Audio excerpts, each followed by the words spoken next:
Saudações a todos, eu sou o professor Charles Camilo e no vídeo de hoje de História do Brasil nós falaremos a respeito da Revolução Liberal do ano de 1842, que ocorreu nas províncias de São Paulo e Minas Gerais.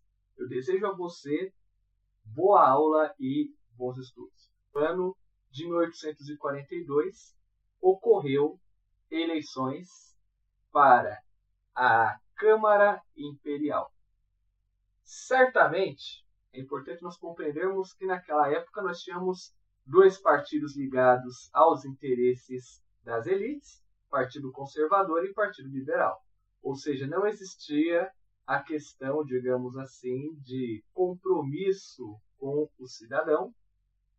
E certamente o povo brasileiro, o brasileiro de carne e osso, ele era, digamos assim, totalmente despolitizado. As elites liberais de São Paulo e de Minas estavam descontentes com o Império. Por quê?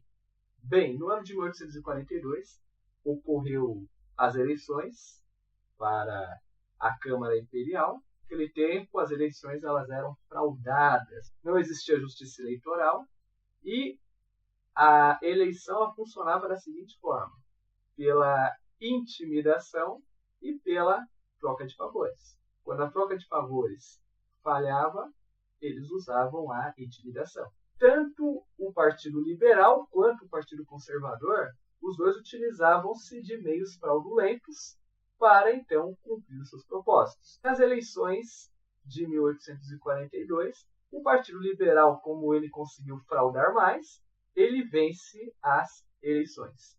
Só que, porém, o Conselho de Ministros ele era formado por membros do Partido Conservador. O Partido Conservador ele se queixa com Dom Pedro II, alegando que houve fraude por parte dos liberais. O imperador Dom Pedro II ele suspende as eleições de 1842, conhecidas como eleições do cacete, por causa que houve um grande quebra-pau entre políticos liberais e conservadores. Os liberais eles ficaram totalmente descontentes e eles tiveram uma ideia: se nós perdemos as eleições, vamos recuperar o nosso poder político à força. Liberais de Minas Gerais, liderados por Teófilo Otoni, e os liberais de São Paulo, liderados pelo ex-regente padre Diogo Antônio Feijó e o brigadeiro Rafael Tobias de Aguiar, organizaram suas forças e, com isso, eles tinham como plano tomar a cidade do Rio de Janeiro e reconduzir o Partido Liberal ao poder dentro da Câmara Imperial. O movimento ele foi ganhando a adesão de várias cidades.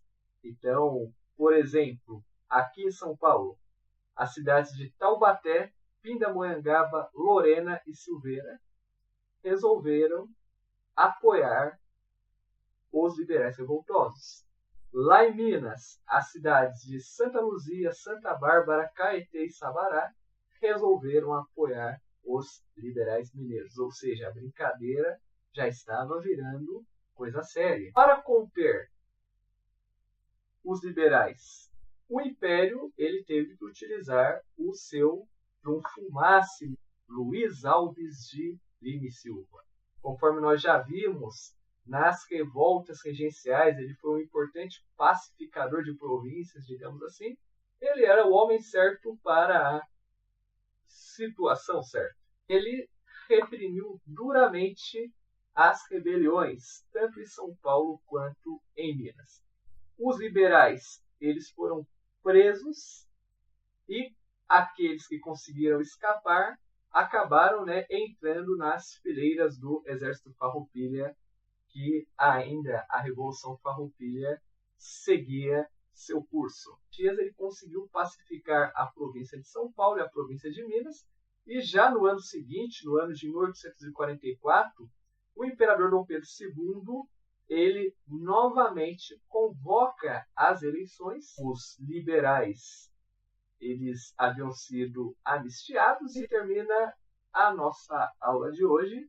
Eu espero que vocês tenham gostado e até o próximo episódio.